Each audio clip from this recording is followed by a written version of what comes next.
we take on our biggest renovation challenge yet. We try to turn this manky old garage into a perfect cozy entrance for our Italian farmhouse. You have to watch until the end to find out if we succeed. Welcome to Piemonte, home of world-famous wines, truffles the size of your fist, stunning landscapes, and now us. During the pandemic, we decided to sell our apartment in Stockholm and move to Italy in search of our dream house. Just a short drive from the Ligurian coast and the buzzing city life of Milan, Langer in Piemonte was the perfect place for us to start our Italian adventure. In December 2021, we got the keys to our abandoned farmhouse, and for the past 18 months we've been renovating. Follow our journey and progress as we restore this 100-year-old rustico into our Italian dream house. Again? Yeah. Hi, and welcome to our Italian dream house.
We have come up with what might be the craziest idea.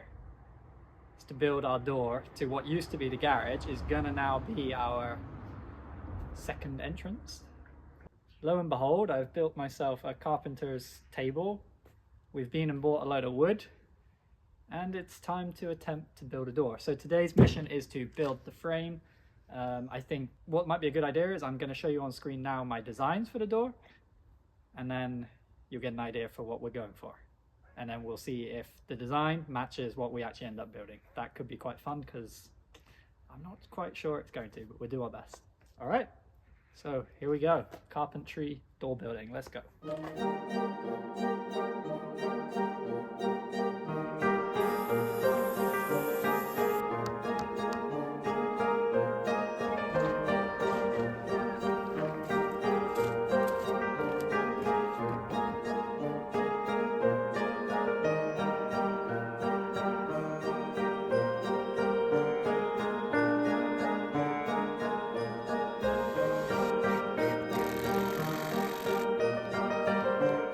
Day 2 of the door build. Yesterday we managed to build the frame and get half the first door done. Pretty happy with how it's turned out so far.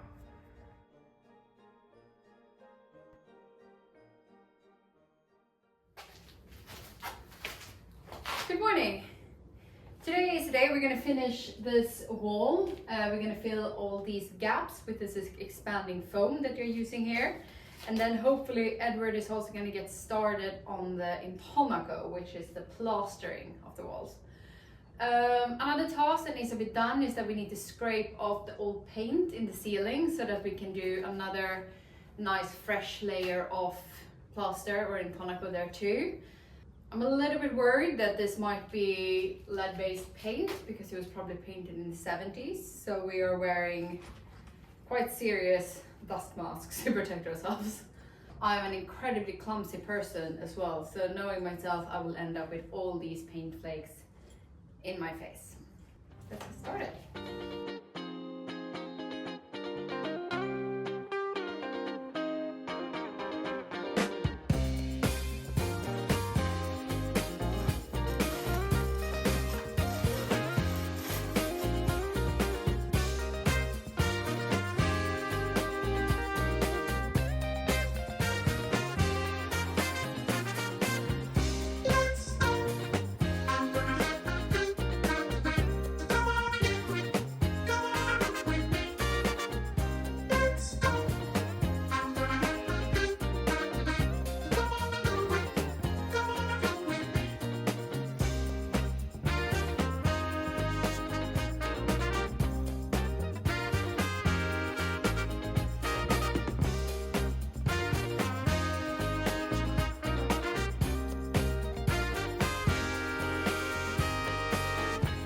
While the plaster is drying in the ceiling, I thought it would be a good use of time to paint the beams.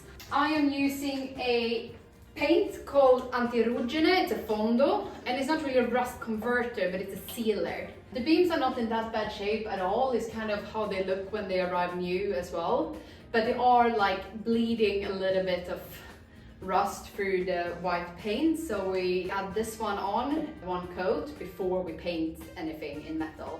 Pretty straightforward. I prefer to use a brush. I'm sure it's faster to use a roller, but since I'm pretty short and clumsy, I prefer to be more in control using this. I will also be using a mask because it's pretty strong and it stinks. And I'll be using gloves because I usually cover myself in paint whenever I'm near it. Let's get going.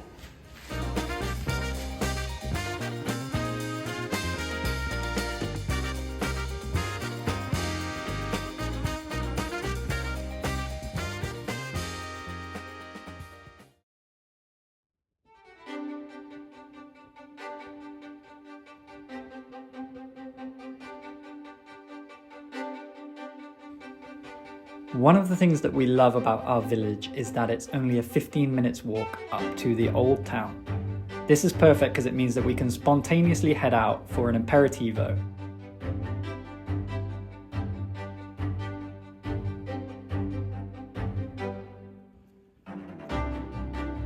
Enjoy these beautiful shots of our scenic village whilst we enjoy a glass of local Nebbiolo and a Campari Spritz and this fantastic aperitivo cheese board. Cheers.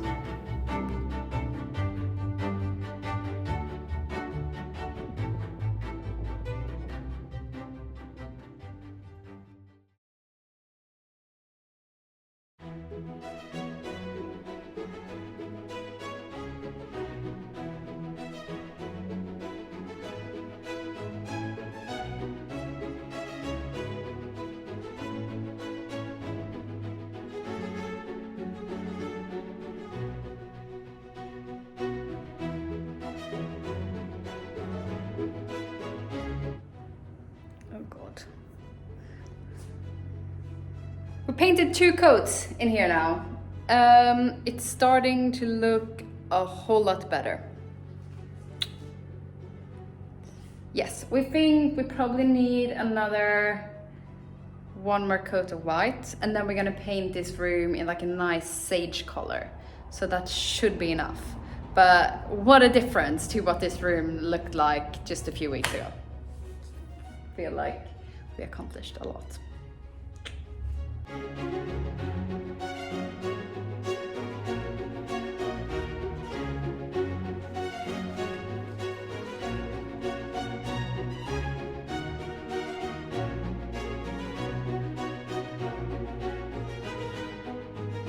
How many coats have we done and how many coats do we have left? 3, 2, 2, 2, 2. That's how many I've done. And how many left? 2 or 3. I think 5 coats is pretty good. But this is a storage room, so we'll see. It doesn't have to be as perfect in here. It just needs to Not scare people not off. look like this, where the plaster has drunk up a lot of the paint. We just need it to look uniform white. So we'll get there.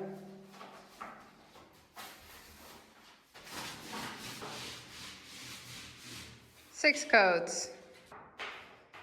3 coats.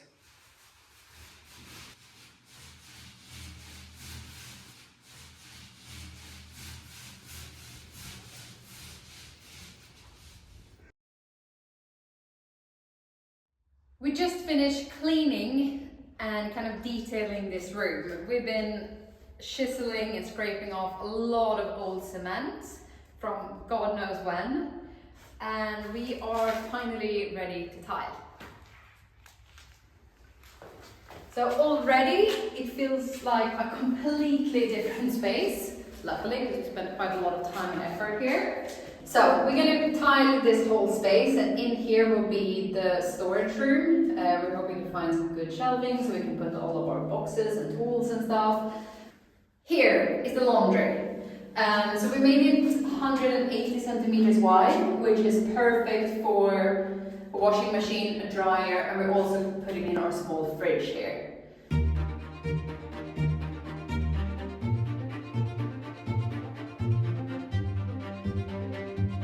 We should probably tell you about the tiles. We had first decided to not tile the stable area, but then we changed our mind. We managed to find these off Facebook Marketplace. They're from a small family business up in Ferrere. And we got them for a really good price. I'm super happy because our friends have similar tiles. I was so thrilled when I saw these for a good offer. It's kind of a terrazzo style as well, grey, but it also has a bit of beige and brown in it, which you can't really see on the video. But they're really, really good, and it's a ceramic tile, 60x60. We're used to working with these, so. Ceramic or porcelain? Gres porcelinata. Porcelain. Porcelain, sorry, it's a porcelain tile. That's harder than ceramic. Oh yeah. It's like, It looks great. Mm. I'm super happy. So I am very excited to put these in now and see what it looks like.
Is it straight? close enough. Yeah, it is. It's really good.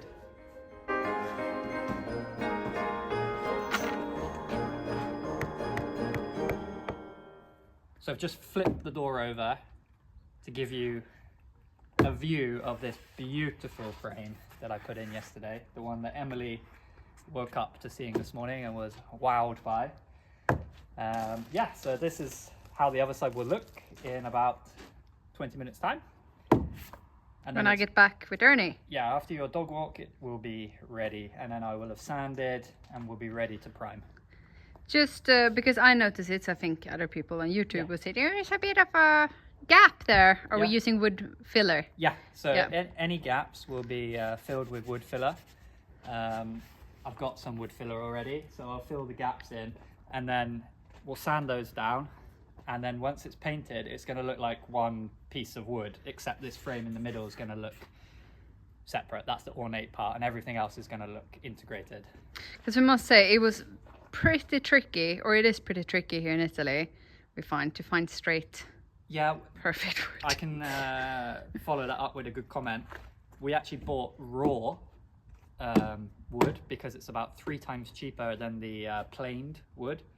So we spent a total for the frame and 2 doors is going to be under €100 for the wood. If we had bought planed, where they've run it through a plane and it's perfectly flat and square and nice, it would have been over €300. So we've saved a lot of money. And so it's us being cheap and not the... Yeah, but with a little bit of filler, a little bit of sanding, it ends up looking just as good in the end. So yeah, sometimes cheap's okay. Yeah. As long as you build it good and then you do a little bit of extra work on the finish. Yeah. So that's fine. Yeah, I'm very happy. Yeah. There we go. Okay. So you have 30 minutes starting now.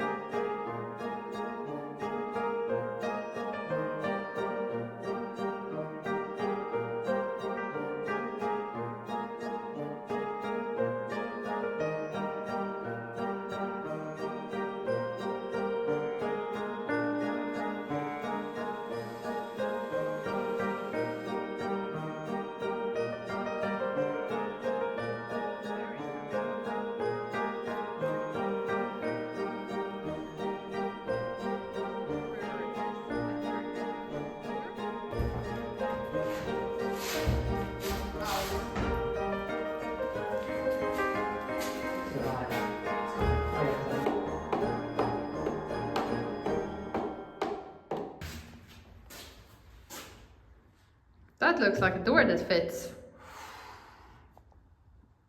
Millimeter perfect, that.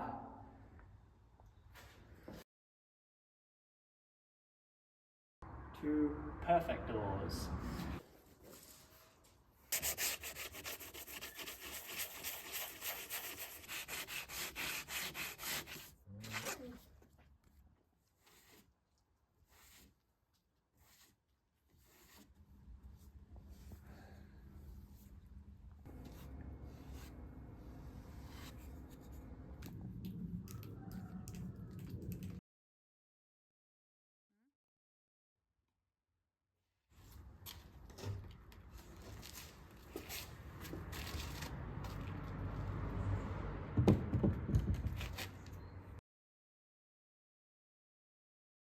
What was supposed to be a little side project, kind of just tidying up this space so it wasn't so disgusting, turned out to be a pretty big project. So when we started working on this, we kind of realized what potential this room has. We were originally just gonna do a laundry storage and like a gym, but then we realized that since our entrance hall is so small, classic Piemonte way of building houses, it would be super nice to actually use this as our main entrance to the whole house once that side is finished as well. It's been a lot of work because this space had some humidity issues. It still has an old cement floor from like the 70s, which had about 4 centimeters of like slope on it. It was so disgusting, but we are incredibly proud and happy about how it looks today. So keep in mind, it's obviously nowhere near finished, but this is for you guys to get an idea of what it will look like in a few weeks. Come on in.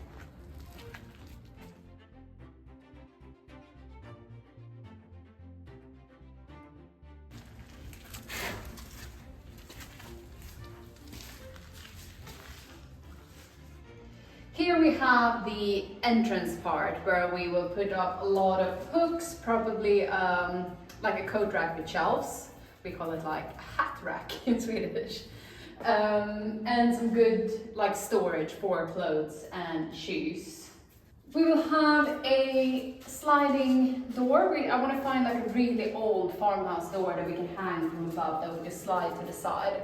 And behind here you have the future laundry and storage room. This is like the little snug. Originally this was supposed to be the gym, but as you can see our priorities lie more in being cozy, and you can also, if you're tall enough, sit here and watch the view. Technically, one day if it's needed, we might even be able to put like a sofa bed here, so this room can actually even become a small bedroom. We have some updates on this space. I don't know if we filmed that.